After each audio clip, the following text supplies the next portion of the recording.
Wednesday, January 19th, 1911. To Mother Undefiled.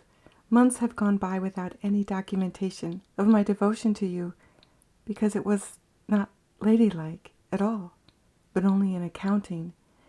The practice of recording my petitions had a grip on the spoils of my story, of how I got to Bedford, Indiana, after my stay in a Seattle brothel.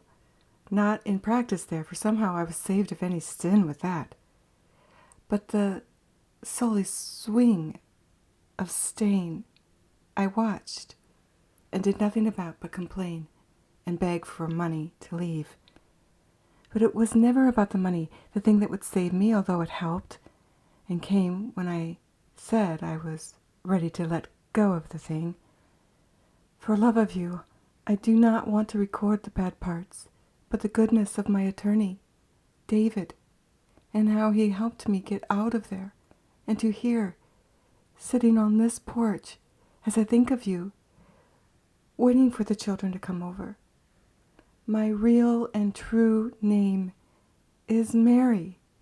My parents wanted me to fashion your work, not this new name of Beatrix Kurtz.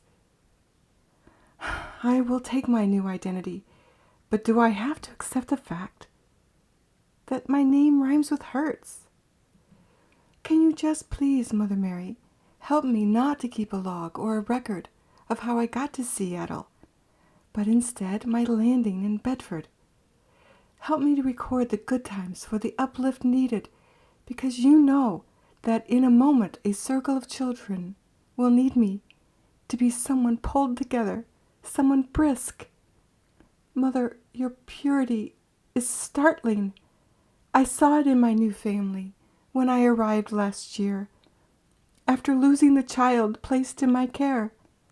I had one very simple job, but my attention was pulled away for some handsome and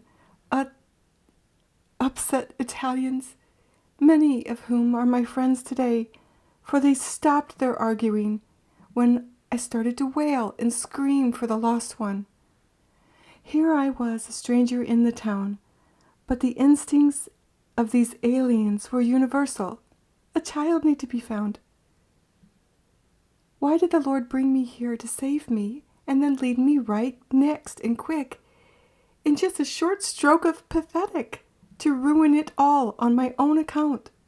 My lady, I cannot hold on to the timeline of what Arthur did to me in Seattle if I am to be in your army.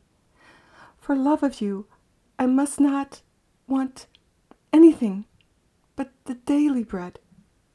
I cannot hold on to the daily Arthur. This morning, I walked to the outskirts of town, to the dead resting place there, with plans to leave his memory there, to give him to the junk dealer there. But it made me think of a scrapyard where things are dropped, with me still thinking someone else could still have a use for it, the story and the drag. One day last fall, I noticed some comings and goings at the Presbyterian church with a big pulley. This is the church where I sometimes babysit, while the adults are at the service. I get along nicely with everyone as long as I stay in the basement. Anyway, on this afternoon, while watching what was going on outside the church, I turned away from the children in my care, who were jumping over the lines of chalk on the sidewalk, and I thoroughly enjoyed watching the men. How I miss the men. It is always pressing on my mind, the question, would there be anyone in that lot for me?